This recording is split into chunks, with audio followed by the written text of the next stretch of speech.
ఏమిటో తెలియక నా పరుగు ఆగిపోగా, నా చేయి పట్టినను నడిపిన నా మార్గదర్శి యేసే. ఈరోజు ఆ వాక్యాన్ని కొద్దిసేపు మనం ధ్యానిస్తున్నప్పుడు చూద్దాం, గ్రహించాలి. ప్రభు పేరిట మీ అందరికీ షలోం, సమాధానం కలుగును గాక. ఆమేన్. అందరు బాగుండాలి అనుకుంటున్నాను. అనుకోవాలా వద్దా? బాగున్నారు కాబట్టి ఇక్కడ వచ్చిండ్రు, అంతే కదా. ఆయన సన్నిధిలో మనం ఈరోజు ఇంకొక దినం గడుపుతున్నామంటే ఈరోజు బాగున్నాము, ఇంకా రేపటి దినం మనకు తెలియదు. ఈరోజుకు స్తోత్రం కలుగును గాక. రేపటి దినం మనం ఎరగం ఉన్నామా? అందుకని రేపు ఏం జరుగుతుందో నీకు ఎరగదు కాబట్టి ఈ దినం ఉన్నప్పుడే, ఈరోజు బాగలేదు కదా, ఈరోజు దేవుని వాక్యంతో ఉన్నా, దేవునితో ఉన్నా, ఈరోజు దినం అంతా బాగుంది, నిన్నటి దినం మర్చిపో, నిన్నేం జరిగిందో మర్చిపో, మొన్న ఏం జరిగిందో మర్చిపో, ఈరోజు నుంచి మంచిగా జరుగుతుందని ఆలోచించి, ఎప్పుడైతే ప్రతిదినము నిన్న దాని గురించి ఆలోచించేసి ఈరోజు టెన్షన్ను లేకపోతే రేపు టెన్షన్ తెచ్చుకొని బీపీ లేకపోతే షుగర్లు పెంచుకోవద్దు. నిమ్మలంగా ఉండాలంటే నిన్నటికి వచ్చిన సమస్య నిన్నటితోనే వెళ్ళిపోయింది అని చెప్పాలి. చెప్పండి, ఏమనాలి? కొంచెం గట్టి చెప్పాలి. నిన్న రాకుండా సమస్య మళ్ళీ రేపు ఉంటుంది అని మాత్రం అనుకోవద్దు. ఎందుకంటే నిన్న నేడు రేపు ఒకటి తిరిగి ఉన్న దేవుడు ఆయనే. రేపు నా ముందు నడవబోతున్నాడు, ఈరోజు కూడా నడవబోతున్నాడు. స్తోత్రం కలిగిన గాక. నిన్నటి సమస్య ఈరోజు ఉంటుంది అని అనొద్దు. చెప్పండి, ఎప్పటి సమస్య? నిన్ననే వచ్చిన శత్రువు, మొన్ననే వచ్చిన సమస్య మళ్ళీ రేపు వస్తాడేమో అని భయంతో మనం బ్రతుకోవద్దు. నేడు నీ ముందర నడిచేవాడు యెహోవాయే. ఈరోజు మన ఎంబడి ఎవరు నడుస్తారంటే మన త్రోవలో వెలుగు కలగజేయడానికి ఆయన ముందు నడుస్తున్నాడు. సమస్య నీతో నడవదు. మళ్ళీ ఇద్దరు ఒకటేనరా? హల్లెలూయా. చేతులు ఎత్తి కొద్దిగా గట్టి చేద్దాం. రెండు చేతులు ఎత్తి. ఇప్పుడు నీ ఎంబడి సమస్య వస్తుందా, వాక్యం వస్తుందా? నిన్నటి సమస్య ఈరోజు వస్తుంది నా వెంట అనే ఆలోచన ఈరోజు తీసేసి ఫస్ట్ మనసులోకి ఇలా తీసేయాలి. కూర్చునేటప్పుడే ప్రశాంతంగా కూర్చో. నా వెంబడి అది రాదు, ఫిక్స్ అయిపోండు. ఒకసారి గట్టిగా చెప్పండి. ఒకసారి నా వెంబడి నా సమస్య రాదు. చెప్పండి, రాదు. ఏమొస్తుంది మరి? ఆయన ఏం సెలవిస్తుందంటే నీ మార్గము యెహోవాకు అప్పగించు. చెప్పండి, నీ మార్గములన్నీ యెహోవాకు అప్పగించు. ఆయన నీ త్రోవలన్నీ సరళం చేయబోతున్నాడు. నీ తొవ్వ మొత్తం క్లియర్గా అయిపోతుంది నువ్వు అప్పగించకపోతే. అక్కడే టెన్షన్తో ఉండి నిన్నటి సమస్యని ఈరోజు ముందు పెట్టుకొని కూర్చోవాల్సి వస్తుంది. అప్పగించిన వాళ్ళకి మాత్రం సంతోషం ఉంటుంది, అప్పగించని వాళ్ళకి మాత్రం దుఃఖమే, ఆయాసమే, బాధనే, వేదనే. ఆమేన్. అందుకనే యేసయ్య చక్కటి మాటలు మనతో పంచుకోవడానికి వాక్యం ఇస్తున్నాడు. 92వ కీర్తన 5వ వచనం ఒకసారి. యెహోవా, నీ కార్యములు ఎంత దొడ్డవి, మీ కార్యములు ఎంత దొడ్డవి, నీ ఆలోచనలు. చూడండి, దేవుని ఆలోచనలు అతి గంభీరములు. అందరు బాగా వినాలి మాట. నీ కార్యములు ఎంత దొడ్డవి. అసలు ఆయన కార్యాలు ఎంత గొప్పవి. ఆయన మన కొరకు చేయాలనుకున్న కార్యాలు గొప్ప గొప్పవి. నీ ఆలోచన ఎంత దొడ్డది. నీ ఆలోచన చేయాలనుకున్నప్పుడు మా సొంత ఆలోచనలు మనుషులు ఊహించుకుంటారు.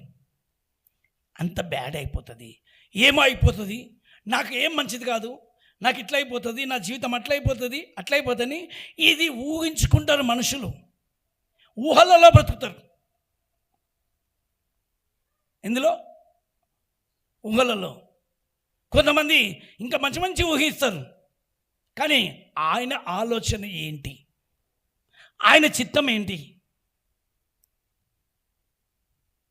ఆయన ఊహలలోకి వెళ్ళిపోయి నేనేదో సాధించేస్తాను, నేనేదో, అసలు ఆయన ఏమనుకోడు నేను గురించి, నేనేదో పెద్ద పెద్ద చేసేస్తాను అని మనం అనుకోదు. లేకపోతే ఏదో చిన్న చిన్నగానే ఉండిపోతాను అనుకోదు.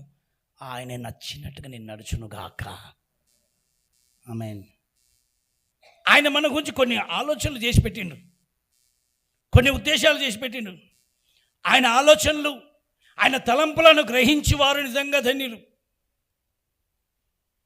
స్కూల్ వెళ్ళే పిల్లగాడు నేనేదో డిగ్రీ ఇప్పుడే రాసేస్తాను కూడా విను అనుకో, టైం ఉందో ఉండనంటాడు. అందుకు చాలా పరీక్షలు వస్తాయి, చాలా పరీక్షలు ఉంటాయి జీవితంలో. నువ్వు పెద్దగా సాధించాలని అనుకున్నావు అంటే మాత్రం పెద్ద పెద్ద పరీక్షలు వస్తాయి.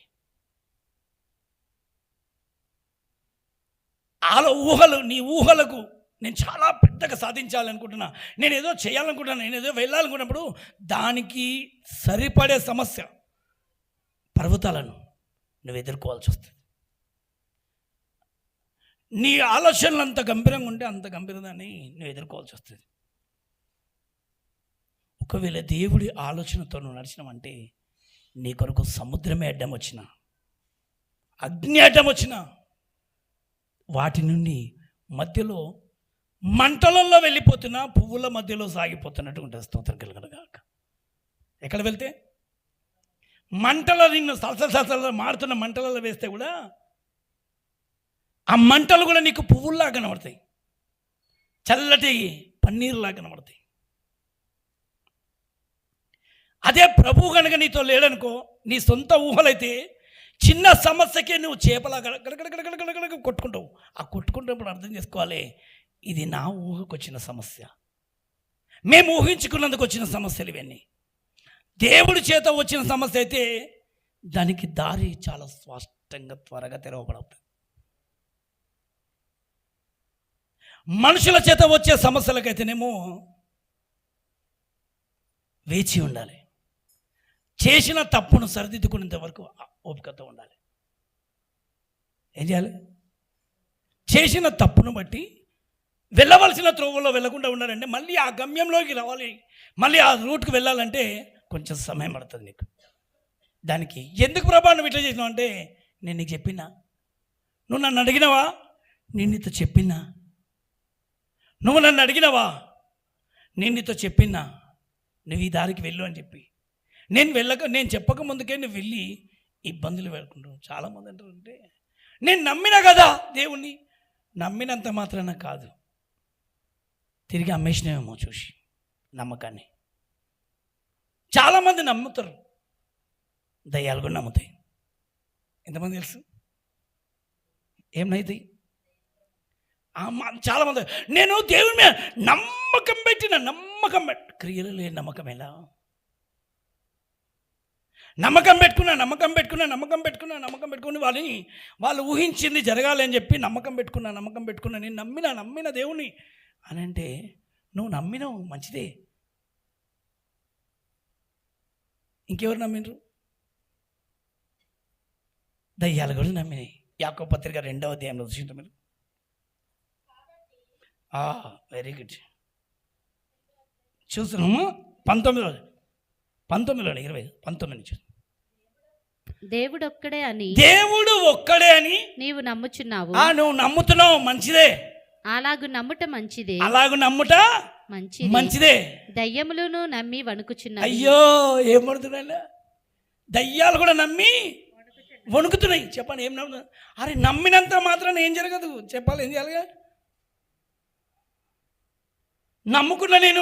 నమ్మిన నేను ఇవి ఎవరు నమ్ముతారు? ఇంకా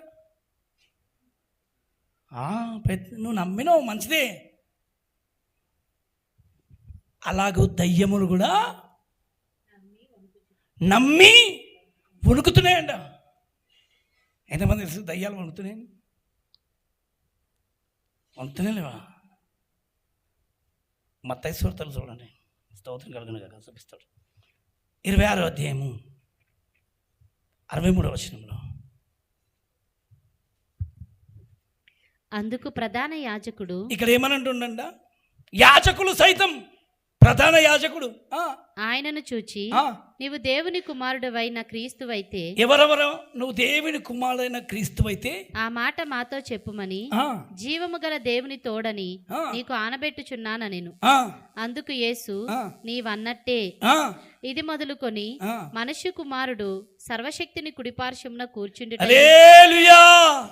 చూడండి, రాజులకు కూడా భయం పుట్టుకొచ్చింది.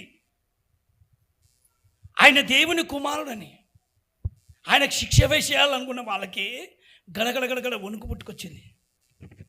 మనుషులు కూడా నమ్ముతుండ్రు, నమ్మకం లేని రాజులు కూడా నమ్ముతుండ్రు. స్తోత్రం కలుగును గాక. హల్లెలూయా.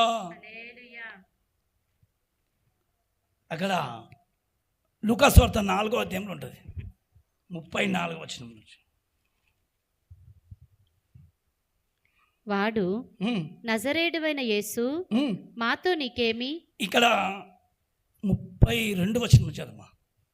ఆయన వాక్యము అధికారముతో కూడినదై ఉండెను కనుక. అధికారంతో కూడినదా? ఈ వాక్యం ఏంటంటే అధికారం. అందరు చెప్పాలి. ఈ వాక్యం, అధికారంతో. ఈ వాక్యం మనం అంటున్నాము ఆది యందు వాక్యము, వాక్యమే దేవుడు అన్నాడు కదా.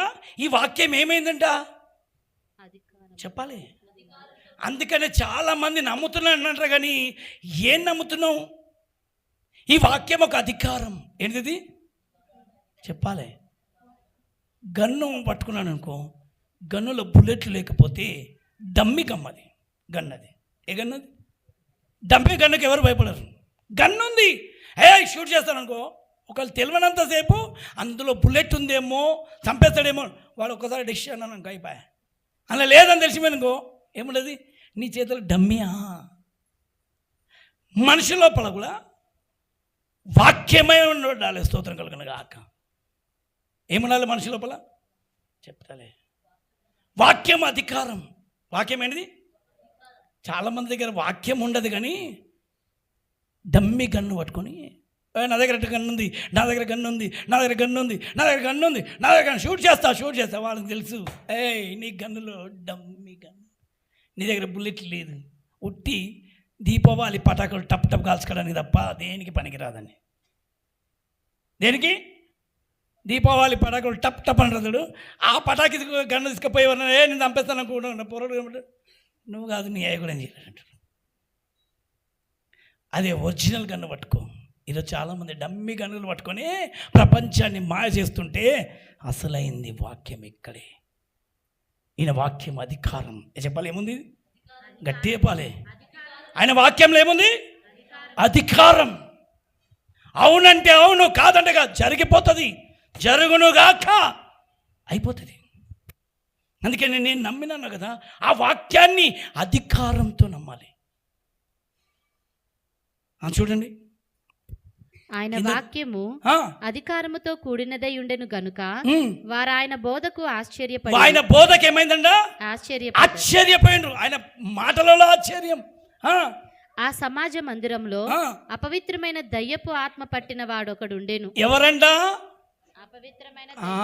ఆ సమాజంలో నేను దగ్గర చెప్పిన కదా, సమాజంలో అనేకం ఉండవు. ఆ సమాజంలో దయ్యం పట్టుకున్న ఒకవాడు, అపవిత్ర ఆత్మది, దురాత్మ పట్టిన వాడు ఒకడు ఉన్నాడు. వాడు నజరేయుడైన యేసు. ఏమనంటున్నాడు? నువ్వు నజరేయుడైన యేసువా, నువ్వు పరలోకం నుండి దిగొచ్చిన కుమారువా అని ఇక్కడ అధికారి అడుగుతుండే. అదే మాట, అధికారులు లోపడుతుండ్రు, ఇక్కడ దయ్యములు లోపడుతున్నాయి ఆయనకు. చూడండి ఏమంటుంది? నజరేయుడైన యేసు మాతో నీకేమి. ఏం పని అయ్యా? ఈ దయ్యాలతోటి పని ఏం పని చెప్పి దయ్యాలు కూడా వణుకుతున్నాయి. ఈరోజు మనుషులలో కూడా నమ్మకం ఉంది అని అంటారు కదా, దయ్యాలు కూడా నమ్మకం ఉంది. అయితే మరి మన నమ్మకం ఎలా ఉండాలి? ఇది అవసరం. నీ నమ్మకానికి తగిన క్రియలు ఎక్కడైనా ఉన్నాయా?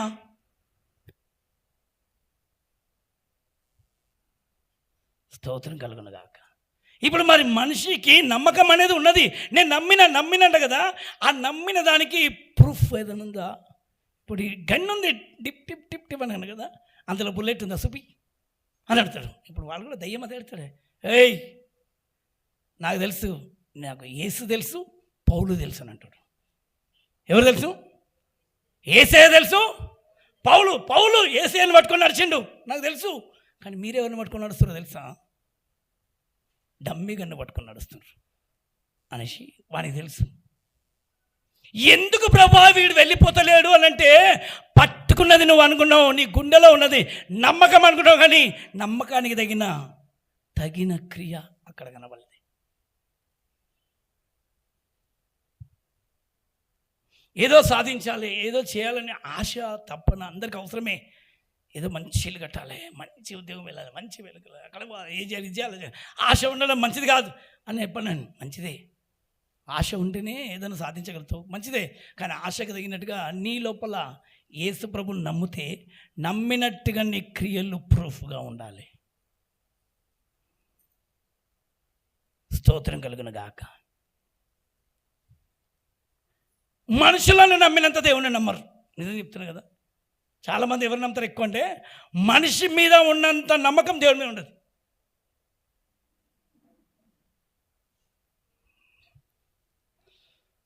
నమ్మి నమ్మి మనుషులను నేను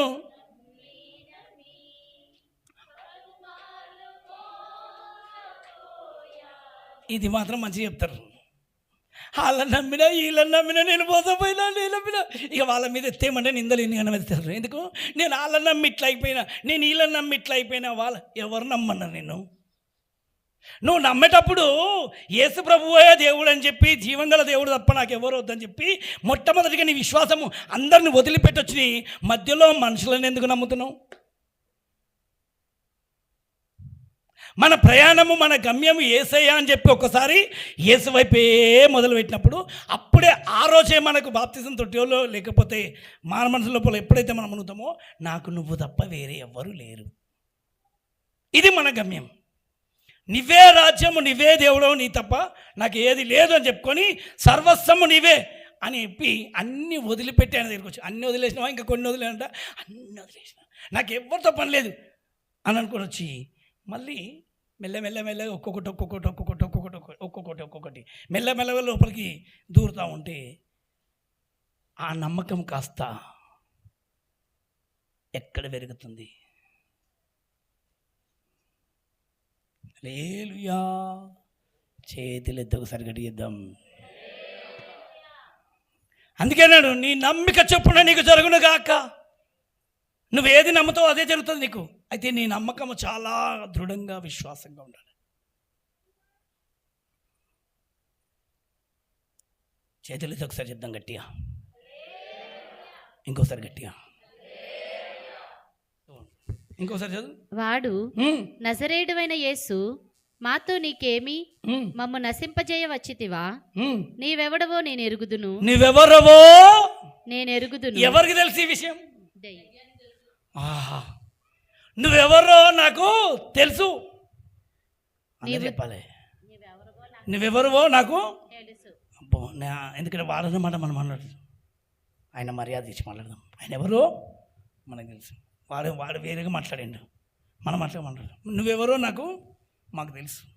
చూడండి, నీవు దేవుని పరిశుద్ధుడవని. నువ్వు ఇంకోటి చెప్తా, దేవుని పరిశుద్ధుడు అంటే ప్రతి ఒక్కరు కూడా ఏమి నమ్మిన అంటే దయ్యము నమ్మింది నువ్వు పరిశుద్ధుడవని. కానీ మనిషి నమ్మతలేడు. ఆయన పరిశుద్ధుడు కాదు, ఆయన మనిషే కాబట్టి ఆయన ఇష్టమని చేయొచ్చు. ఆయన కూడా ఎట్లున్నా నడిచిపోతుంది అని అనుకుంటున్నాడు. నడవదు. ఆయన ఎవరు చెప్పాలి? ఆయన ఎవరు గట్టి చెప్పాలి, ఇంకొకసారి చెప్పాలి. ఏమని నమ్ముతురు? ఆయన అపవిత్రత లేనివాడు, కలంకము, మచ్చ, డాగు లేని పరిశుద్ధుడు. స్తోత్రం కలుగును గాక. ఆమేన్. ఆయనలో ఏమాత్రము మచ్చలు లేవు, డాగులు లేవు, పరిశుద్ధుడు. ఆమేన్. దయ్యాలు నమ్మినంతగా మనుషులు నమ్ముతురా? ఆయన పరిశుద్ధుడు అనే ఒక నమ్మకం నీకుంటే నీ నడక పరిశుద్ధంగా మారుతుంది, నీ ఆలోచన పరిశుద్ధంగా మారుతుంది, నీ తలంపులు పరిశుద్ధంగా మారుతాయి, నీ ఉద్దేశం పరిశుద్ధంగా మారుతుంది, నీ గమ్యం పరిశుద్ధంగా ఉంటుంది. స్తోత్రం కలుగును గాక. హల్లెలూయా. ఆయన కొరకు నువ్వేం ఆలోచన. అందుకే నరుల ఆలోచనలు ఎలా ఉన్నాయి, ఆయన ఆలోచనలు ఎలా ఉన్నాయి. ఆయన దగ్గర అబద్ధానికి చోటు లేదు.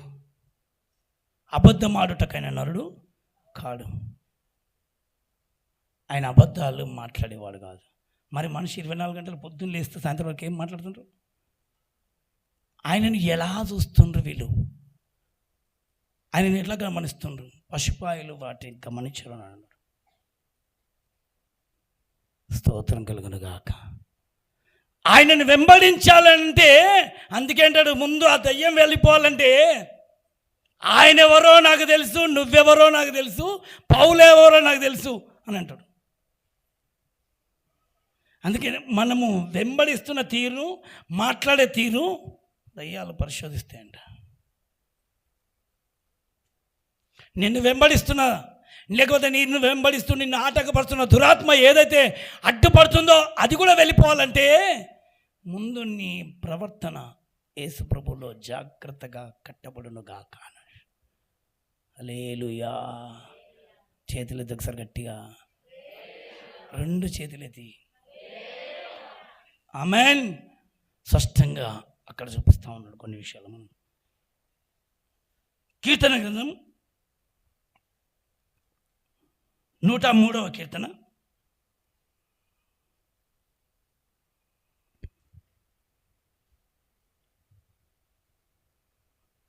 5-6 వచనం చదువు. పక్షిరాజు యవ్వనము వలె, పక్షిరాజు యవ్వనం వలె నీ యవ్వనము క్రొత్తదగుచుండునట్లు మేలుతో నీ హృదయంను తృప్తిపరచుచున్నాడు. యెహోవా మేలుతో నీ హృదయం ఏం చేస్తున్నాడు? తృప్తిపరచుచున్నాడు. చాలా మందికి పక్షిరాజు శక్తి ఇస్తున్నాడు. ఏ శక్తి? అయ్యే చెప్పాలి గట్టి. ఏ శక్తిని? అదేంటి ప్రభా? అందరూ ఏమంటారంటే ఆయన క్రియలు అర్థం కాదు చాలా మందికి. అందరేమో మనకు కావాల్సిన శక్తి అర్థం. ప్రభా నాకు శక్తినివ్వు, నాకు బలం ఇవ్వాలంటాడు. కానీ నేను శక్తిని ఇస్తాను. ఎలాంటి శక్తి తెలుసా? పక్షి లాంటి శక్తిని. ఏ శక్తి? అయ్యో చెప్పాలి. మనం ఏమడతాం? ప్రభా నాకు బలం ఇవ్వాలి, ఏది శాంసంగ్ లాంటి బలం కావాలి, వాడిని చంపేయాలి అని అర్థం. కానీ ప్రభు అంటుండు, నాకు అలాంటి శాంసంగ్ లాంటి బలం నేను నీకు ఇవ్వను, వెయ్యనుగుల బలం నీకు ఇవ్వను, పక్షి లాంటి బలం ఇస్తాను. చెప్పడే బలం. పక్షి చాలా చిన్న జీవి. అలాగనే అమాయకది. ఏ జీవి? పక్షిని చూస్తే మీరు ఏమనిపిస్తుంది? పట్టుకోవాలనిపిస్తుంది, లేకపోతే దాన్ని ముట్టుకోవాలనిపిస్తుంది, దాన్ని ఆకర్షించాలనిపిస్తుంది. కానీ దానికి ఉన్న బలం ఏంటి తెలుసా? దానికి ఉన్న బలము తెలుసా?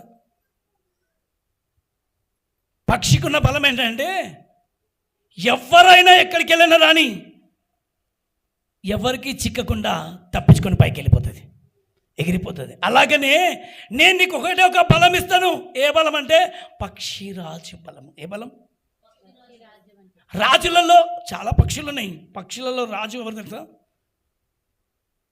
గద్ద,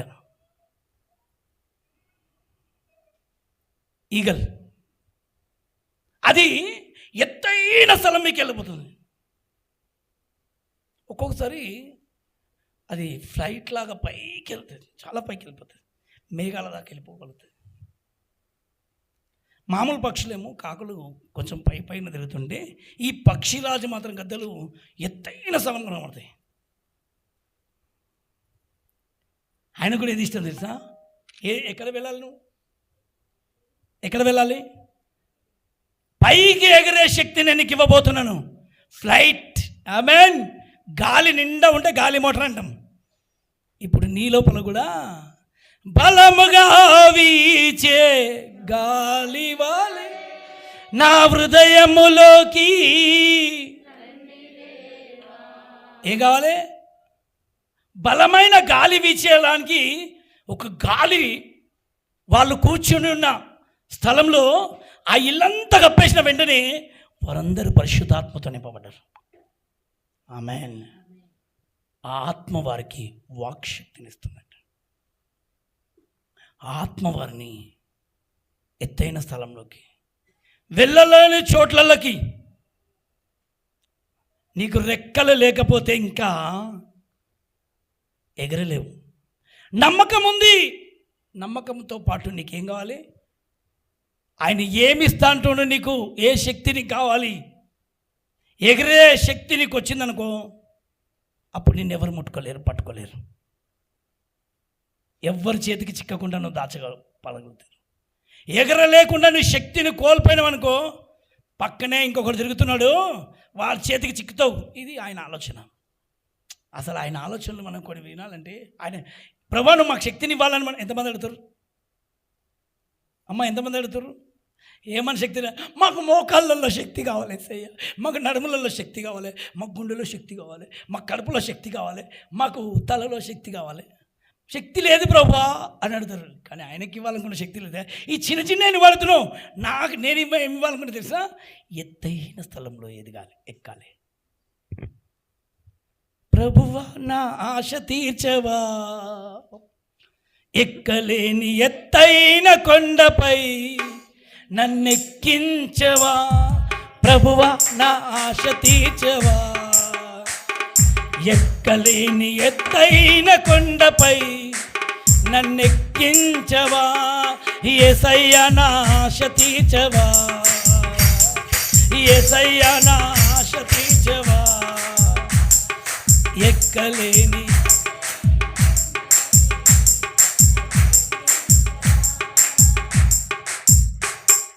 పరిశుద్ధతలో పరిపూర్ణత పొంది ఆ సీయోను కొండపై నిలవాలని చెప్పాలి.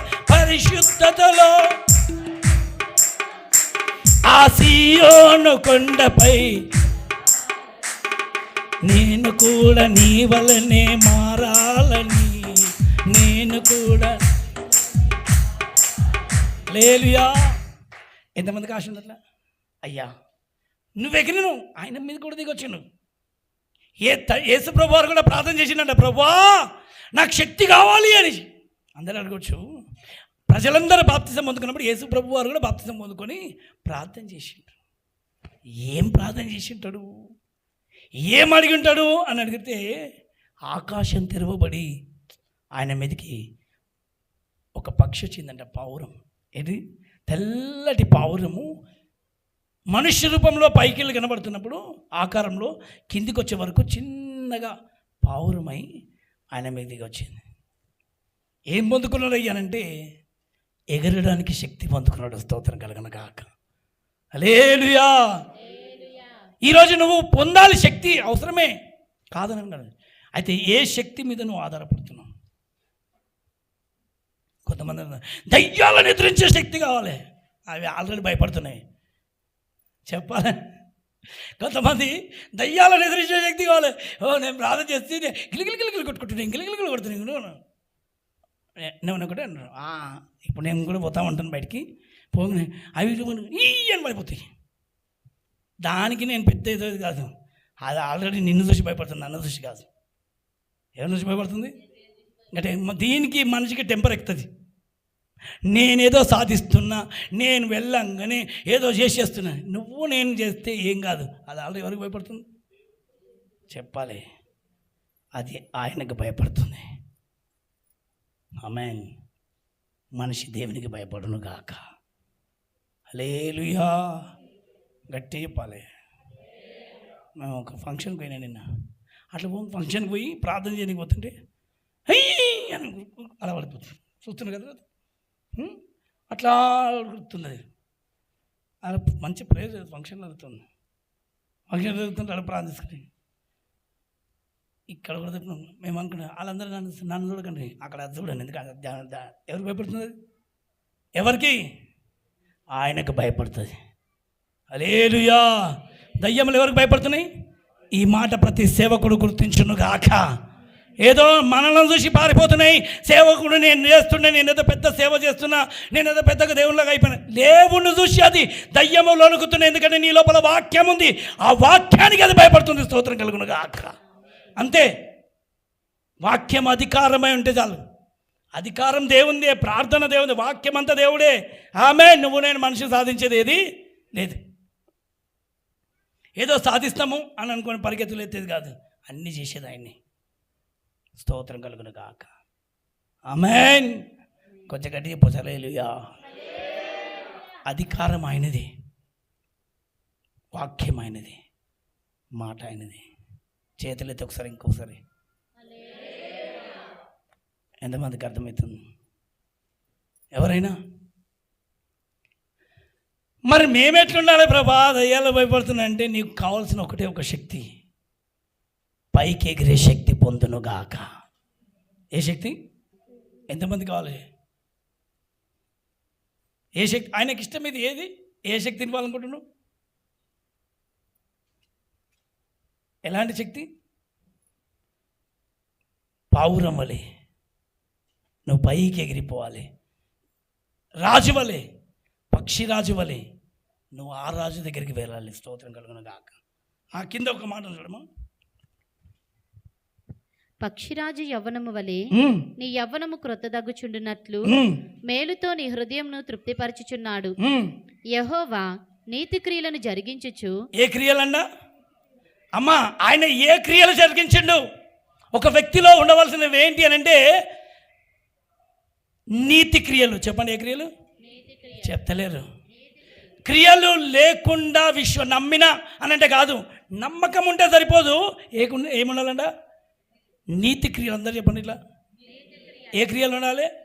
నీవు చేసే క్రియలలో నీతి ఉండాలి.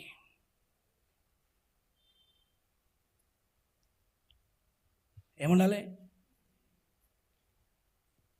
నీతి క్రియలు. చెప్పండి ఖచ్చితంగా. ఆయనకు నచ్చాలి. మనుషులకు నచ్చడానికి నువ్వు 100 ప్రయత్నం. మనుషులను మెప్పించడానికి మనం చేసినామనుకో, అది మనుషుల కొరకే చేస్తున్నాము. ఆయనకు కనిపించేలాగా చేయాలి. స్తోత్రం కలుగును గాక. అమ్మ, మనుషులను మెప్పించడం అంటే ఏమొస్తుంది? బాగా చేసి నువ్వు మంచిగా ఉండని చెప్పి వాళ్ళ ప్రేమను లేకపోతే వాళ్ళ ఇంకేదైనా పొందుకుంటా. కానీ నువ్వు దేవుణ్ణి మనసును గెలుచుకునే నీతి నీ లోపల వచ్చును గాక, నాలో వచ్చును గాక. అందరు చెప్పండి, ఏ నీతి రావాలి మనకు? స్వనీతి కాదు. ఏ నీతి? స్వనీతి అని అంటే మనకు తృప్తి పడడానికి లేకపోతే ఇంకెవరినో తృప్తిపరచడానికి నీతి క్రియలు. కానీ దేవుణ్ణి కొరకు తృప్తిపరిచే వ్యక్తి అది ఆయన కొరకు బ్రతికేవాడు. ఆమేన్. ఎంతమంది ఇష్టపడతారు? స్వనీతి మీద ఆశపడదామా? ఇప్పుడు నీ స్నేహితుడు ఉన్నాడు, ఆయనకి ఏదో ఒకటి మంచి గిఫ్ట్ ఇవ్వాలి, లేకపోతే ఆయనను సంతోషపరచడానికి నువ్వేదో చేస్తావు, అది స్వనీతి.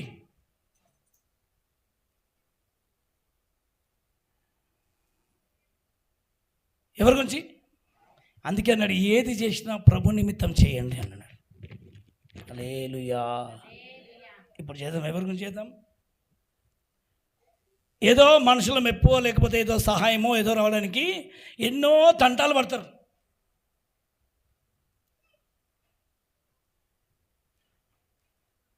దేవుని కొరకు నేను పని చేస్తున్నా, ఇది మన మనసులో ఒక నిర్ణయం ఉండాలి. ఇది నేను నా ప్రభు కొరకు చేస్తున్నా. చెప్పండి, ఇది చెప్పాలి. ఎవరికి చేస్తున్నా? ఇది నేను నా ప్రభు కొరకు నేను చేస్తున్నా. ఎందుకంటే ఆయన అంతటి నీతిమంతుడై ఉండి దాసుడి స్వరూపం దాల్చిండ్రు. ఏ రూపం? చెప్పాలి. దాసునిలాగా మారిపోయిండు. అంతటి మహారాజు అయి ఉండి సమస్తమును విడిచిపెట్టి పశువుల పాకను కోరుకున్నాడు. ఒకవేళ ఆయన రాజుగా రావచ్చు. నువ్వు రాజువా? అవును, నువ్వు అన్నట్టే నేను రాజునే. నువ్వు దేవుని కుమారుడువా? ఒప్పేసుకున్నాడు. అవును, నేను రాజునే, దేవుని కుమారుని.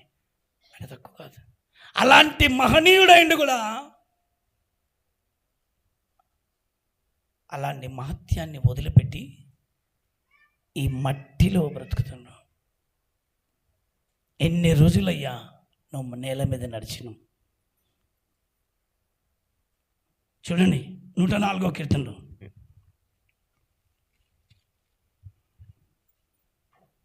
మొదటి వచనంలోనే ఉంటుంది. ఆయన ఎలాంటి వాడు? నా ప్రాణమా యెహోవాను సన్నుతించు. మొదటి మాట, యెహోవా నా దేవా, యెహోవా నా దేవా, నీవు అధిక ఘనత వహించిన వాడవు. ఎవరైనా అధిక ఘనత వహించిన వాడవు. నీవు మహాత్యమును ప్రభావమును ధరించి ఉన్నావు. ఏం ధరించి ఉన్నావన్నా? మహత్యమును ప్రభావమును ధరించి ఉన్నావు. చూడండి, ఆయన ధరించింది మహత్యమును ప్రభావమును. ప్రభావం ఎంతమంది తెలుసు? ఆయనను ముట్టుకుంటే చాలు రోగులు బాగైపోయినారు. ఇది ఆయన ప్రభావం. ఒక స్త్రీ వచ్చి ఆయనను ముట్టుకుంది, వెంటనే ప్రభావం ఆయన వస్త్రంలోంచి బయటకు వెళ్ళిపోయింది. విశ్వాసంతో ఎవరు వచ్చి ఆయనను ముట్టుకున్నా వాళ్ళ లోపల ప్రభావం దిగుతుంది. ఆమేన్. అధిక ఘనత వహించిన వాడు, మహిమతో నింపబడిన మహత్యం గల మహారాజు. Praise the Lord. కొంచెం గట్టిగా చెప్పొచ్చు. ఆయన మంచి క్రియలు చేసిందా లేదా? ఆయన నీతి క్రియలు, ఆయన చేసిన క్రియలు, నరులకు చేసిన క్రియలు ఎలాంటివి? నిర్గమకాండం 7వ అధ్యాయం 4వ వచనం చూడము.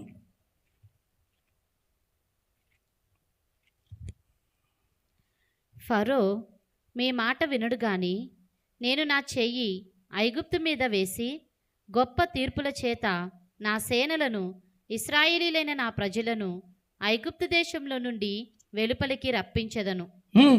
నేను ఐగుప్తు మీద నా చెయ్యి చాపి ఇశ్రాయేలీలను వారి మధ్య నుండి రప్పింపగానే నేను యెహోవానని ఐగుప్తీయులు తెలుసుకొందురనెను. అబ్బా, దేవుడికి మహిమ కలుగును. ఆయన క్రియలు చేసిందా చేయలేదా చెప్పాలి.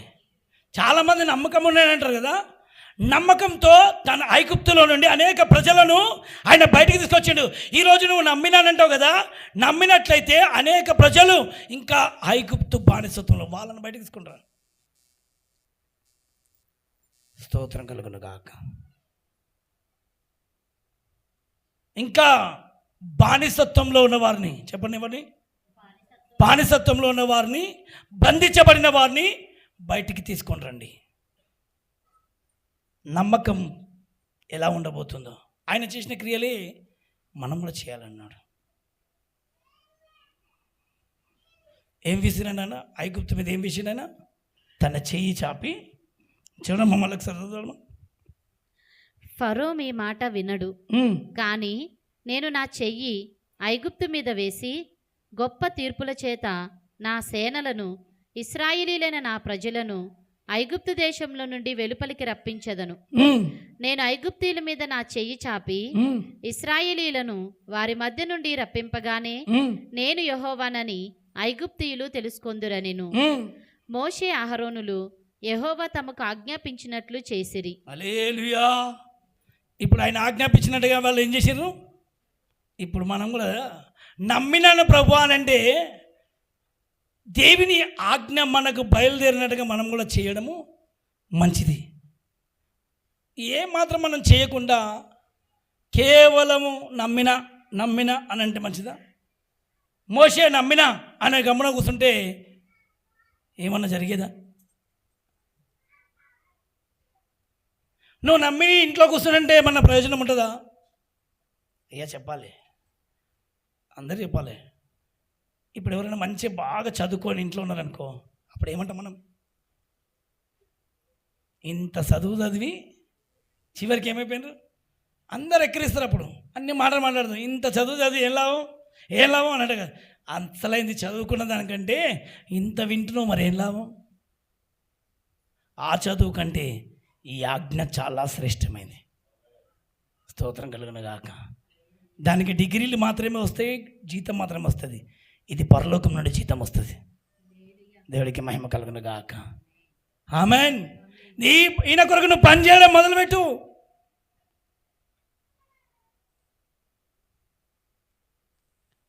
హల్లెలూయా. క్రియలు లేని విశ్వాసము చెప్పాలి ఏం లాభం? ఏముండాలి మరి? క్రియ అవసరము. ఆయన చెప్పిండు, వీళ్ళు పోయి చేసిండ్రు, ఇది క్రియ. యేసు ప్రభు శిష్యులకు చెప్పిండు, చెప్పినట్టుగా వాళ్ళు వెళ్ళి చేసిండ్రు. హల్లెలూయా. క్రియలు లేకపోతే అమ్మ చెప్పాలి. ఇప్పుడు నమ్మినా కానీ ఆ నమ్మకాన్ని మళ్ళీ ఎవరికో అమ్మేసిండ్రు చాలామంది.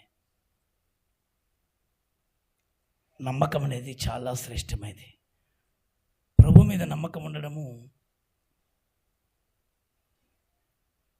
జీవితంలో అన్నీ కోల్పోయినా పర్లేదు, కానీ ఆయన కూడా నిన్ను నమ్మిండు. ఇంకోటి చెప్పనమ్మా, నువ్వెంత నమ్మినావో నిన్ను ఆయన నమ్మిండు. పక్కలో చెప్పండి, ఏమని నమ్మిండు? మనం అనుకున్నాము మనమేసే నమ్మినమని కాదు, నిన్ను నమ్మింది ఆయన్నే మొదటిగా. తల్లి గర్భంలో నిన్ను రూపం వేసేటప్పుడే నిన్ను నమ్మకం పెట్టి నేను భూమి మీద పంపుతున్న నా ప్రజలను నా కొరకు ఒక విలువైన పాత్రగా మారి అనేక ఒంటరిగా పంపుతున్నా, వచ్చేటప్పుడు ఎంతమందిని తీసుకొని వస్తాడో. స్తోత్రం కలుగును గాక. నీకు ఒక నెత్తి మీద బరువు బాధ్యతను పెట్టి నిన్ను నమ్మిండు. ఆ నమ్మకాన్ని ఎవరికో చేతిలో పెట్టేసినామా? ఆ నమ్మకాన్ని ఎవరి చేతికో అప్పగించినామా?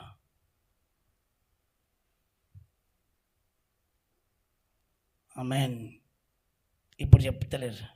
ఆయన నిన్ను నమ్మిండా, నువ్వు ఆయన నమ్మినావా? గట్టి చెప్పాలి. యెషయా గ్రంథం 1వ అధ్యాయము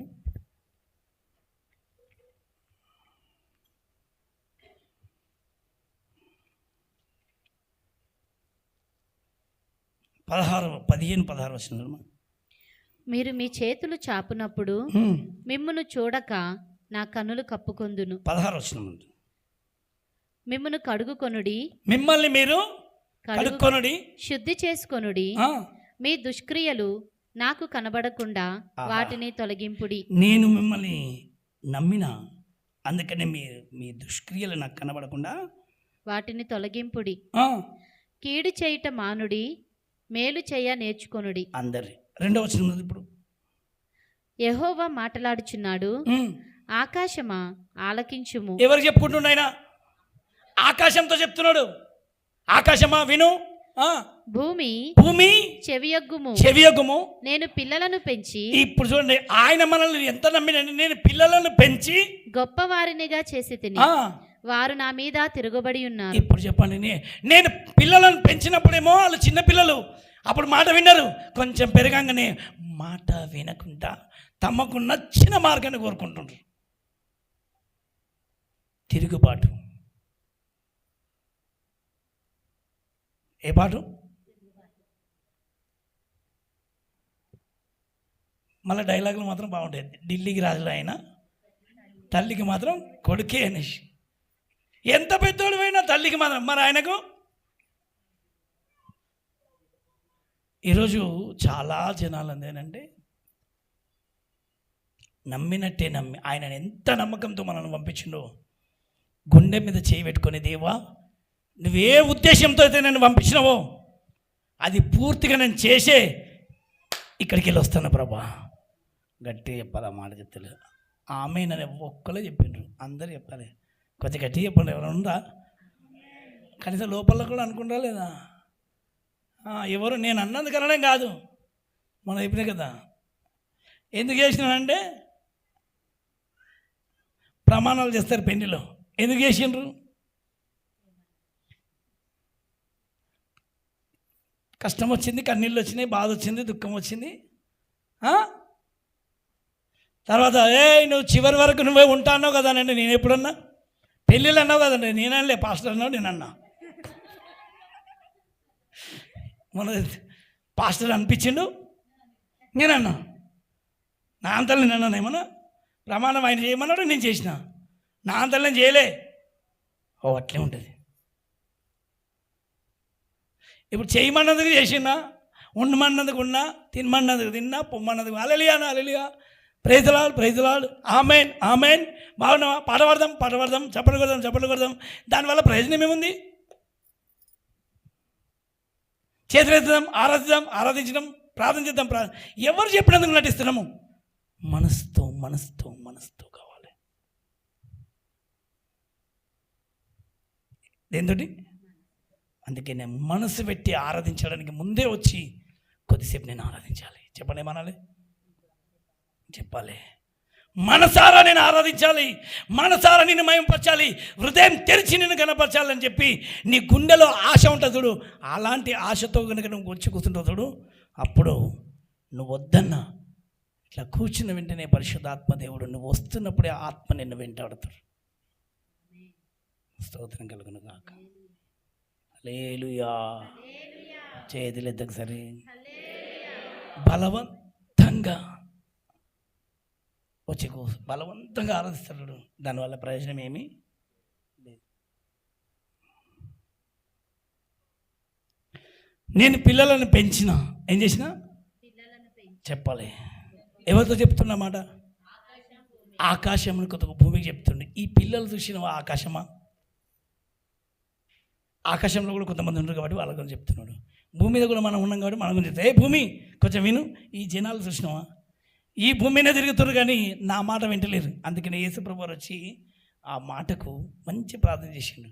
పరలోకంలో నీ చిత్తం జరుగుతున్నట్టుగా భూమి మీద కూడా జరగను గాక. దేవుడికి మహిమ కలుగును గాక. ఎందుకు? తండ్రి వేదన, తండ్రి ఆవేదన, ఆ ప్రార్థన, తండ్రి మనసులో ఉన్న భారం, అయ్యో నేను పిల్లలను పెంచిన పెద్ద చేసిన తండ్రి పరలోకంలో ఎలా జరుగుతుందో భూమి మీద కూడా అలాగే జరుగును కాక. మాకు ప్రార్థన చేయడం నేర్పించ చేయి, ఇదే ప్రార్థన చేయి. ఎందుకంటే ఆయన మనసులో ఉన్న వేదన వెళ్ళిపోతుంది. చెయ్యి. నీ నామం పరిశుద్ధపరచబడును గాక. దయ్యాలు అంటున్నాయి పరిశుద్ధులని, కానీ ఈ మనుషులు ఒప్పుకుంటలేరు. అందుకే దయ్యాలని చెప్తున్నాయి నీవు పరిశుద్ధుడు అని మాకు తెలుస్తుంది, కానీ ఈ మనుషులు అనుకుంటలేరు. అందుకే యేసుప్రభు వారు మాట నేర్పించిండు, ప్రార్థన నేర్పించానంటే నీ నామం పరిశుద్ధపరచబడును గాక. అందరు చెప్పండి, ఏ పరిశుద్ధం? ఎందుకయ్యానంటే ఆయన పరిశుద్ధుడు అనే సంగతి ఆయనకు తెలుసు, దయ్యాలకు తెలుస్తున్నాయి. ఈ మనుషులు కూడా గ్రహించే విషయం వారికి వచ్చును గాక. మీ నామం పరిశుద్ధపరచబడు, మీ రాజ్యమే వచ్చును గాక. ఎవరి రాజ్యం? ప్రార్థన నేర్పించే ప్రభు. ఇదే ప్రార్థన. ఈ ప్రార్థన పక్కన పెట్టి అందులో కొత్తిమీర, కరివేపాకు, చికెను, మటను, చేపలు, రొయ్యలు అన్నీ కలుపుతారు. ఏది అన్నీ కలిపి ఒకటే చేయాలా? ప్రార్థన చేసిన వాళ్ళు ఏం చేసినాం? ప్రార్థన ఏం చేసినాం? హైదరాబాద్ నుంచి, సికింద్రాబాద్ నుంచి, ఆ సేవకుని గురించి, ఈ సేవకుని గురించి, వీళ్ళ గురించి, వాళ్ళ గురించి, మా గురించి అన్నీ కలిపి ఒకటేసారి చేసి ప్రార్థన కిచడి ఇదంతా చేసి ప్రార్థన చేసిన. ప్రార్థన వేరు, అడగడం వేరు, మొరపెట్టుకోవడం వేరు. ఆమేన్. నీకు అడగాలనిపిస్తే టైం తీసుకో, టైం తీసి అన్నాలాగా దేవాలయంలో కూర్చో, టైం తీసుకొని కూర్చో. ఎవరి గురించి అని అడగాలని 3 రోజులు ఉపవాస ప్రార్థన చేయి, కూర్చో, ప్రత్యేకంగా కూర్చుండు. అడగడానికి సమయం పెట్టు. అడిగితే మొండి పట్టుతో అడగాలి. అడిగినవా ఇచ్చేదాకా వదలొద్దు, ఆయన జవాబు ఇచ్చేదాకా వదిలేవద్దు. చెప్పండి, ఏం చేయదు? అడిగితే జవాబు ఇచ్చేదాకా లేవద్దు. నీకు నచ్చిన టైంలో వస్తావు, ప్రార్థన చేస్తావు, ఆయన చెప్పేదాకా కూర్చోవు, ఆమెన్ అనేసి లేచి వెళ్ళిపోతావు. టైం అయిపోయింది కదా, అయిపోయింది. ఆయన నీతో స్వరము వినిపించి మాట్లాడాలంటే నువ్వు ఆయన దాకా వెళ్ళాలి కదా, ఆయన తలుపు తెరవాలి కదా, చూస్తావా లేదా? తలుపు తెరిచేంత వరకు వేచి ఉండాలి కదా.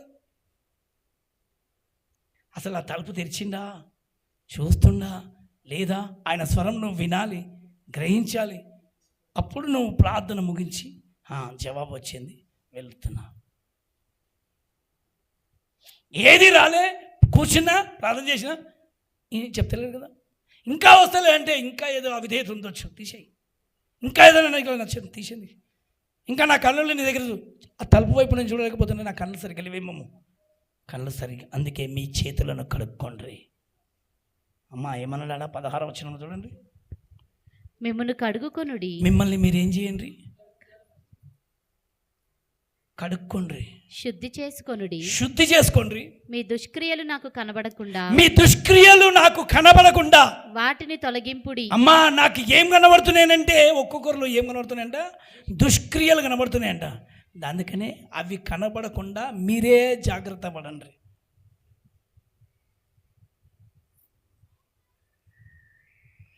నోటి మాటలు నాకు కనబడుతున్నాయి, మీ కళ్ళు నాకు కనబడుతున్నాయి, మీ ప్రవర్తన నాకు కనబడుతుంది, మీ క్రియలు నాకు కనబడుతున్నాయి. అవన్నీ జాగ్రత్తగా చూసుకోండి. నాకు కనబడకుండా చూసుకో ఫస్ట్. అందరు చెప్తలేరు మాట. ఏం కనబడకుండా చూసుకోవాలి? నువ్వు మాట్లాడే మాటలు నాకు వినబడుతున్నాయి, అవి జాగ్రత్తగా మాట్లాడుకో. నువ్వు వేసే అడుగులు నాకు కనబడుతున్నాయి, జాగ్రత్తగా సరిగ్గా మార్చుకో. నీ చేతులలో రక్తం కనబడుతుంది, కడుక్కో. హృదయంలో నాకు పనికిరాంది కనబడుతుంది, తీసేయి. స్తోత్రం కలుగును గాక. ఏం తీసేద్దాం? ఆయనకి ఏది నచ్చదో. ఇప్పుడు యెహోవా క్రియలు ఎంత దొడ్డివి, ఆయన ఆలోచనలు ఎంత గంభీరమైనంటే, ఆయన ఆలోచన ఏంటంటే నాకు ఇవన్నీ కనబడుతున్నాయి, ముందు ఇవన్నీ క్లియర్ చేసుకుంటే అప్పుడు నేను ఏదైనా నీతో మాట్లాడగలుగుతా, అప్పుడు నేను నీకు ఏమైనా చేయగలుగుతాను. నీతో ముందు ఆయన కనిపించేటి, నీకు మాత్రమే కనిపించి ఆయనకు మాత్రమే కనిపించేటి ఏమేమి ఉన్నాయో లిస్టు రాసి పెట్టుకొని ఇవన్నీ దూరం అయిపోను గాక. చెప్పండి గట్టిగా. ఏవి దూరం అయిపోవాలి? దేవునికి ఏమేమి కనబడుతున్నాయో అందరు చెప్పండి. ఇప్పుడు చెప్పండి, ఏం కనబడకుంటున్నాయి ఆయనకు? నీవు లేని చోటేది. పాట మాత్రం సూపర్ వాడతామయ్యా. ఇంకో ఎత్తండ్రి. నీవు లేని యేసయ్యా నే దాగి క్షణముండాలేనయ్యా. ఇంకా నీవు చూడని స్థలమేది యేసయ్యా. నేనుండాలేనయ్యా. నీవు చూడ ఏది యేసయ్యా, నీవు తీర్చని బాధ ఏది యేసయ్యా. ఆమెన్. పాటలు మాత్రం సూపర్, కానీ ఆ పాటలలో ఉన్న అర్థాలు మాకొద్దు. పాటలో అర్థాలు మాకొద్దు, కానీ పాట మాత్రం పాడదాం అనేసి ఉంటుంది వద్దు. ఆమెన్. అసలేందేనంటే అయ్యా నీకు ఏమేమి కనబడుతున్నాయో ఈ రోజు నుంచి వాటన్నిటినీ ఒక్కొక్కటి ఒక్కొక్కటి ఒక్కొక్కటి ఆయన చెప్పిన మాట మనం వినడమే. ఇప్పటిదాకా విన్నాను. ఆయన ఆజ్ఞలకు ఎర్ర సముద్రం మీద వెళ్ళి చేయి చాపయ్యా, బానిసత్వంలో ఉన్న వాళ్ళు బయటకు వచ్చిండ్రు, నువ్వు వెళ్ళి వెన్న తీసేయి. హల్లెలూయా. ఆయన నీకేదో పని అప్పగించబోతాడు. అప్పుడు స్తోత్రం కలుగును గాక. అయ్యా ఐఎమ్ రెడీ, నేను సిద్ధపడుతున్నా. చెప్పండి సరే మనగాలి చెప్పాలి. ఆయన ఉద్దేశం నిన్ను గురించి గొప్పది, ఆయన నిన్ను గురించి ఆలోచన గొప్పది. అవన్నీ జరగాల వద్దా చెప్పాలి. ఇర్మియా గ్రంథం 29వ అధ్యాయం 11, 12 వచనాలు 2 చదవండి.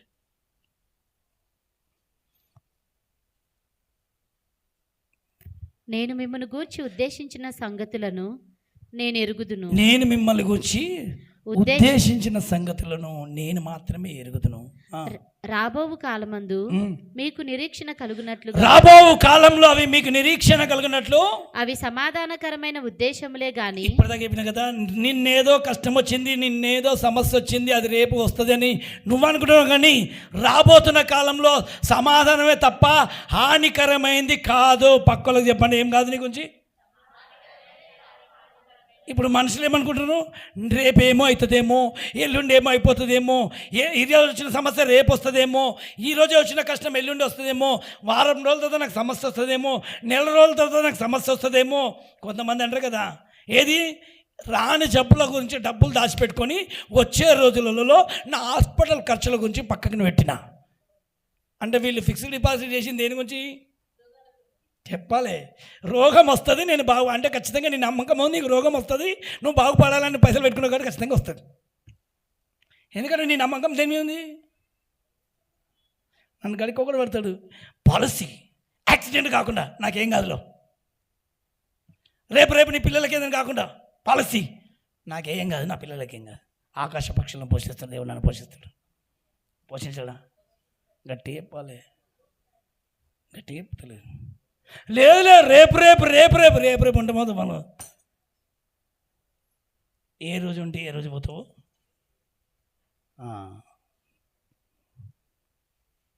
కొంతసేపు కనబడి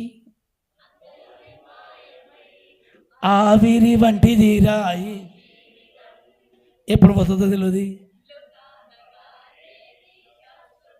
ఏది కాదు, ఈరోజు నీకుందా? స్తోత్రం.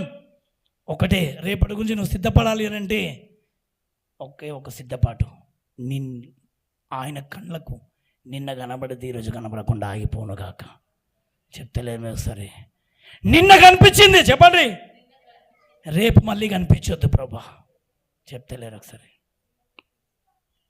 నిన్న కనిపించింది, మొన్న కనిపించింది, ఈ రోజు నుంచి కనబడకుండా అది దూరం అయిపోను గాక. నేను తీసేస్తాను ప్రభా.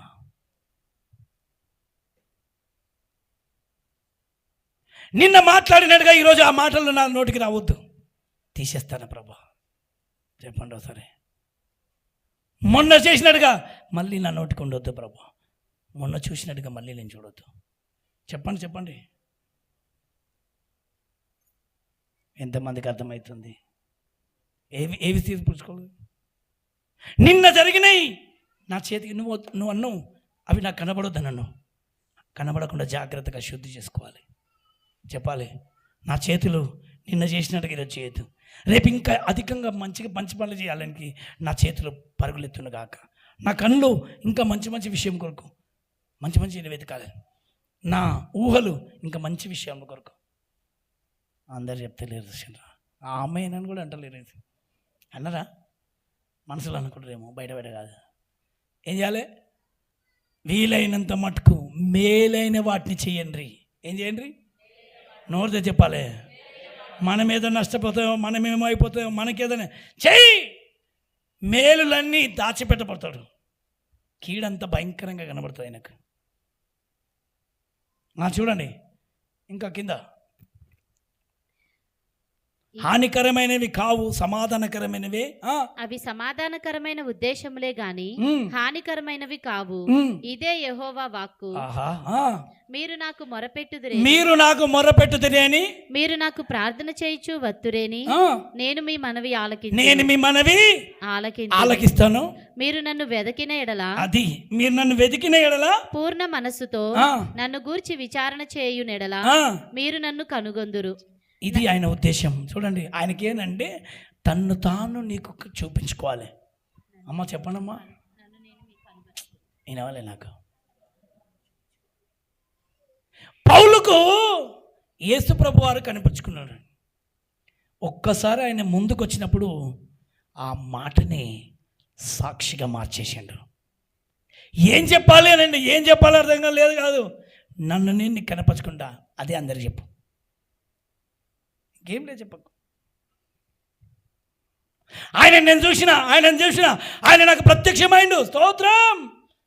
చంపేస్తానండి అన్నాడు, చంపేయండి, కానీ నేను చూసిన. నేను నరికేసిన పర్లేదు, నేను చూసిన. ఆయన నాకు ప్రత్యక్షమైండు, నన్ను పిలిచిండు. ఇదే చెప్తున్నాడు, ఇంకేం లేదు. ఇంతెందుకు, నాకు బురదమైన మాటలు వస్తాయి కొన్ని. ఏమో సాక్ష్యం చెప్తున్నావు, ఆయన చూసినా అంటావు, నువ్వు ఎట్లుండో చెప్పు. మామూలుగా రోత మాటలు మాట్లాడతారు ఇప్పుడు కూడా. సాక్ష్యం చూసినందుకు నువ్వు బంద్ చేస్తావా లేదా, యూట్యూబ్లోకి వెళ్ళి తీసేస్తావా లేదని. చూసిందాన్ని ఖచ్చితంగా చెప్పడం, స్తోత్రం కలుగును గాక. చెప్పలేదు చూసినాం, చూసిందాన్ని. అపోస్తుల కార్యం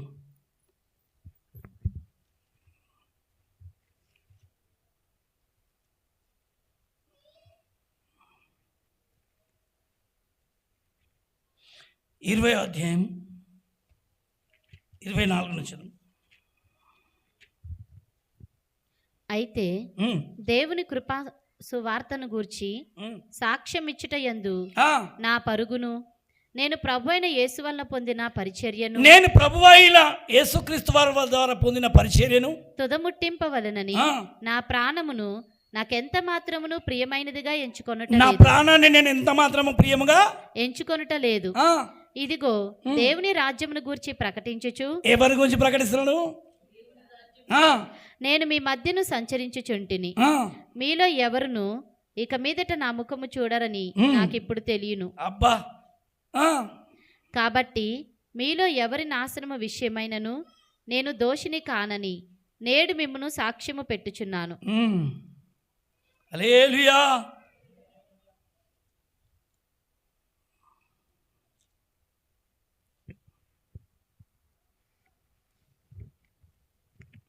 చూడండి అక్కడ 35వ వచనం కూడా, మీరును ఇలాగూ ప్రయాసపడి మీరును ఇలాగూ ప్రయాసపడి బలహీనులను సంరక్షింపవలననియు పుచ్చుకొనుట కంటే ఇచ్చుట ధన్యము అని ప్రభువైన యేసు చెప్పిన మాటలు జ్ఞాపకము చేసుకొనవలననియు. ఏం చేసుకోవాలంట? తీసుకోవడం కంటే ఇచ్చుట ధన్యము. ఇచ్చుట ధన్యమంట. నీ దగ్గర ఉన్నదాన్ని ఇచ్చేయి, నీ నోరును ఇచ్చేయి, వాడుకో దేవుని కొరకు. నీకున్నదాన్ని ఖర్చు పెట్టు. దావీదు మొత్తం మొదలుపెట్టిండు. స్తోత్రం కలుగును గాక. ఏమొస్తుందా అని ప్రయాసపడడం కంటే నేనేమి ఇవ్వాలి చెప్పండి ఒకసారి గట్టిగా. నాకేమొస్తుంది అని ఆశపడడం కంటే నేనేమి ఇవ్వాలి చెప్పండి. ఈ రోజులలో సేవ కూడా ఎట్లా అయిపోయిందండి చాలామందికి. ఆడికి పోతే ఏదో వస్తుంది, ఈడికి పోతే ఏదో వస్తుంది, ఈడపోతే అదేమో వస్తుంది, ఆడికి ఏమొస్తుంది, ఆడిపోతే ఏమొస్తుంది అనేసి ఇదే ఉంది. సేవకు వస్తే కొంతమందికి నాకేమన్నా వస్తాయా, నాకేమన్నా డబ్బులు వస్తాయా? అందుకే దేవుడు మంచి పని చేసిండు. ఏది చాలామంది ఇప్పుడు మిషనర్లు చెప్పుకుంటారు, మాకు ఫండ్స్ వస్తలేవు. మేమైతే సంతోషిస్తున్నాం. ఇందులో ఫండ్స్లో మేము పడ్డారు, ఇప్పుడు వస్తలేవు కదా, ఇప్పుడు వేసే ప్రాణం పడాలి. స్తోత్రం కలుగును గాక. చాలామంది ఉంటారు, ఫండ్స్ వస్తలేవు ప్రార్థన చేయండి, ఫండ్స్ వస్తలేవు ప్రార్థన చేయండి అని మాకు ఇప్పుడు ఫోన్లో చాలా ఉంటుంది. సంతోషం. ఇప్పుడైనా దేవుని పరిచయం బలంగా జరగబోతుంది. దేవుడికి మహిమ కలుగును గాక. బలంగా జరుగుతుంది.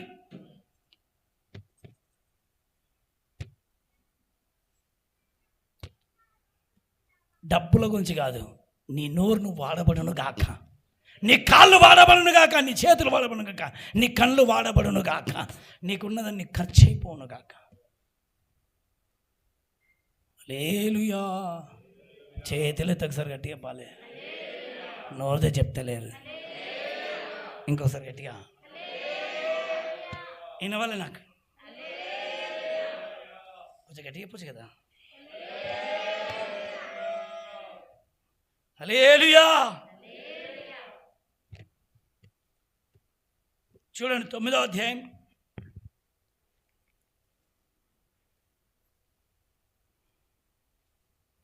మీరు ఇంటికి వెళ్ళినాక కూడా చూడండి, బాగా అపోస్తులు చదవండి, మీకు బాగా అర్థమవుతూ ఉంటుంది.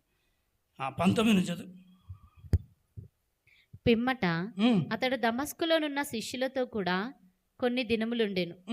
వెంటనే సమాజ మందిరములలో యేసే దేవుని కుమారుడని ఆయనను గూర్చి ప్రకటించుచు యేసే దేవుని కుమారుడని ఆయనను గూర్చి ప్రకటించుచు. ఇప్పుడు చెప్పండి, నమ్మిండా లేకపోతే క్రియలు ఉన్నాయా? చెప్పాలి. క్రియలు ఉన్నాయా ఆయన దగ్గర? లేవా? నేను నమ్మినాను, ఆయన ప్రత్యక్షమైండు, ఆయన నమ్ముకొని కూస్తున్నా, ఆయన ప్రత్యక్షమైండు, ఆయన నమ్ముకొని కూస్తున్నా, ఏమైనా ఉందా ప్రయోజనం?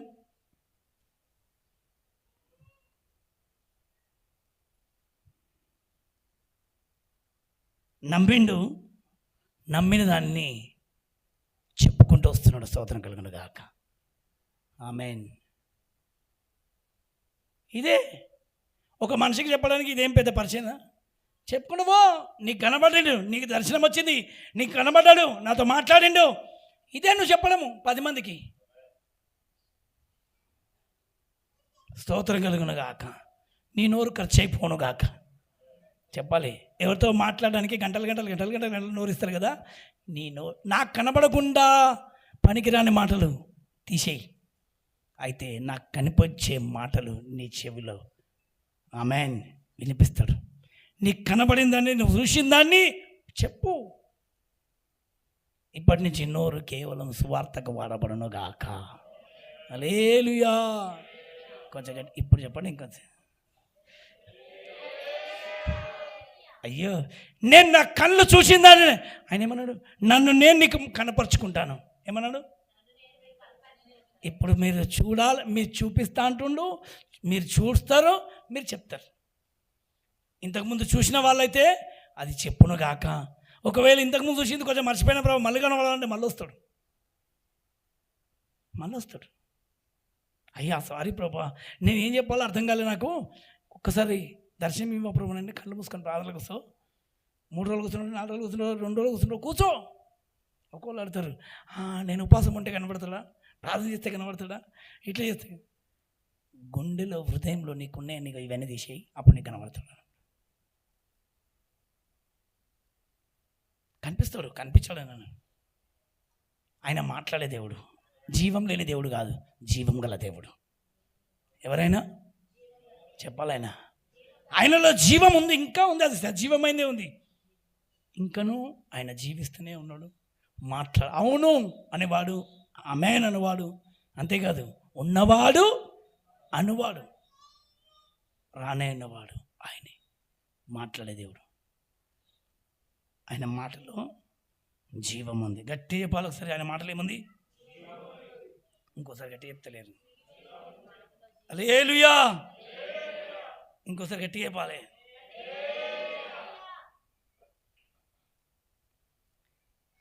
ఎనిమిదవ అధ్యాయం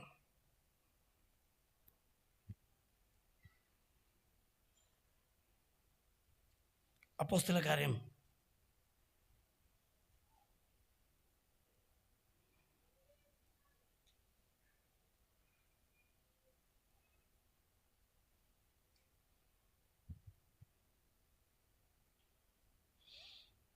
28 నుంచి చదువు.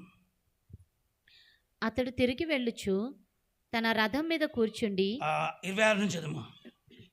ప్రభుదూత, నీవు లేచి దక్షిణముగా వెళ్ళి యెరూషలేము నుండి గాజాకు పోవు అరణ్య మార్గమును కలుసుకోమని ఫిలిప్పుతో చెప్పగా అతడు లేచి వెళ్ళెను. అప్పుడు ఐథియోపియుల రాణి అయిన కందాకే క్రింద మంత్రి అయి ఆమె యొక్క ధనాగారం అంతటి మీదనున్న ఐథియోపియుడైన నపుంసకుడు ఆరాధించుటకు యెరూషలేమునకు వచ్చియుండెను. అతడు తిరిగి వెళ్ళుచు తన రథం మీద కూర్చుండి ప్రవక్త అయిన యెషయా గ్రంథము చదువుచుండెను. అప్పుడు ఆత్మ ఫిలిప్పుతో, నీవు ఆ రథము దగ్గరకు పోయి దానిని కలుసుకొనుమని చెప్పెను. ఫిలిప్పు దగ్గరకు పరిగెత్తుకొని పోయి అతడు ప్రవక్త అయిన యెషయా గ్రంథము చదువుచుండగా విని, నీవు చదువునది గ్రహించుచున్నావా? అమ్మా బావినండి, ఇప్పటిదాకా చెప్పినాను. గన్నులో ఏముండాలి చెప్పాలి. బుల్లెట్ దగ్గర ఉంది కానీ దాంట్లో ఏం లేదు, పట్టుకునే దమ్ము లేదు వాళ్ళకు. అందుకని వెళ్ళి ఆయనకు చెప్పు, నువ్వేం పట్టుకున్నావు నీకు తెలుసా?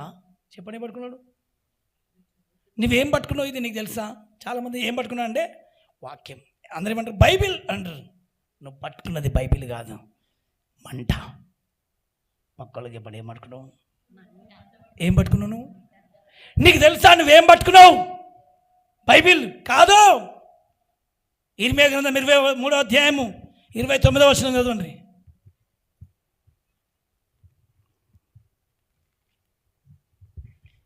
ఇర్మియా గ్రంథం 23:29. నా మాట అగ్ని వంటిది. ఈ మాటలు పరిశుద్ధాత్మ దేవుడు రాసిచ్చిన మాటలు ఇవి. ఈ మాట అధికారం గలది. మాటకెంత అధికారం ఉందో, నువ్వు పట్టుకున్న వాక్యము నా మాట అగ్ని వంటిది కాదా? ఇప్పుడు నీ చేతిలో ఉన్నది తెలుసా? పవర్ఫుల్ మంట. చెప్పండి, ఏముంది చెప్పాలి గట్టిగా. అగ్ని చేతిలో పట్టుకున్న నీవు నా దగ్గర ఏం లేదు అని అనుకుంటే పోతే కాదు, నువ్వు పట్టుకున్నది ఒక అగ్ని. చెప్పండి, ఏం పట్టుకున్నావు?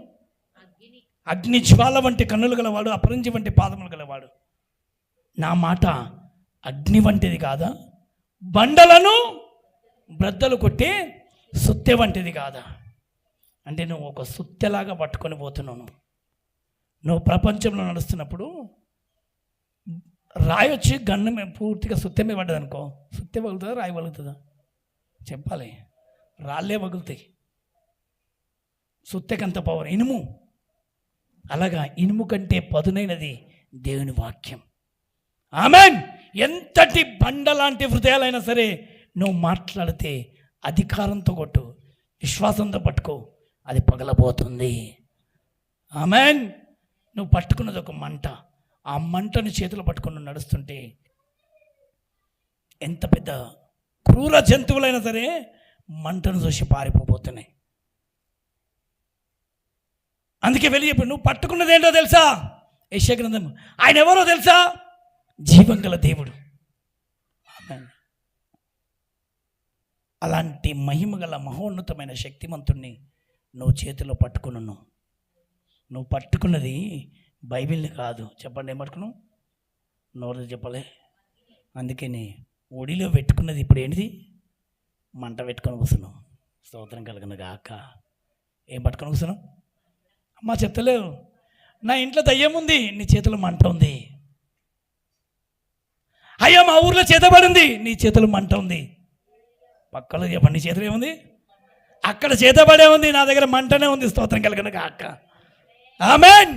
చేతబడి ఉంది కాదు, వాడిని మొత్తాన్ని దహించే శక్తి నా లోపల ఉంది, నా దగ్గర ఉంది. అందుకే నా గన్నం చూసినామంటే ఎవరైనా పారిపోతారు, కానీ అంతకంటే పవర్ఫుల్ దహించు అగ్ని. నువ్వు పట్టుకున్నది ఏంటో నీకు తెలుసా? నువ్వు చూస్తున్నది ఏంటో నీకు తెలుసా? అసలు నీ ఇంట్లో ఎవరున్నదో నీకు తెలుసా? నువ్వు ధ్యానిస్తున్నప్పుడు నీ లోపలికి వెళ్తున్నది ఏంటో తెలుసా నీకు? పిల్లలకు బాగాలేదు, మంట పట్టుకో, అన్నీ ఎగిరిపోతాయి. కుటుంబంలో బాగాలేదు, మంట పట్టు. నీ చేతిలో ఉన్నది అసలు నీకు తెలిస్తే అనేకులకు నువ్వు ఒక సాధనంగా మారబోతున్నావు. దేవుడు నిన్ను దీవించును గాక. లేచి నిలబడదాం.